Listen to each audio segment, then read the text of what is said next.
Energy Regulatory Commission o ERC nakatala ang kontrolon ang presyo kan kuryente na pigpapabakal kan Wholesale Electricity Spot Market o WESM kada mabubugtak ang Luzon asin Visayas grid sa red alert.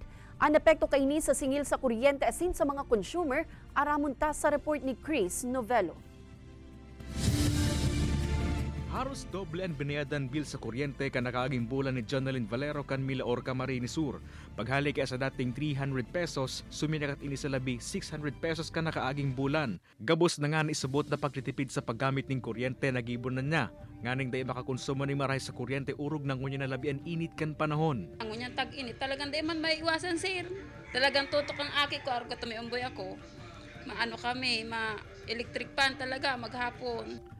Katakod ka inipig nilooman ng paghuro sa singil sa kuryente makalisan kasuguan kan ERC na makontrol sa presyo kan kuryenteng pipapabakal kan WESM sa kada bes na mabubugtak ang Luzon asin Visayas grid sa red alert.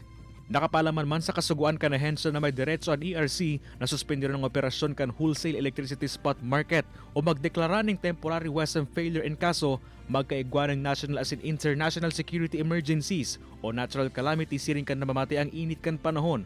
Paborable subot sa desisyon na ini kan ahensya ang mga consumers kan kada electric cooperative na expose sa WESM siring kan Aleco sa probinsya ng Albay. Well, ang Aleco po or ang Albay Electric Cooperative, 100% po nagkukuha kay kuryente sa wholesale electricity spot market o ining pigapot ng WESM. Kumbaga, price mitigation. So kung ano po ang ipapaluwas na price o generation rate ni ERC or through the wholesale electricity spot market or the WESM, iuman po ang ipapasunod the coming months kan Albay Electric Cooperative. Sa datos kan ERC puon pa kan Abril 16 kan magpuon na isiraram ang NGCP grids ninhuli sa manipis sa supply ning kuryente.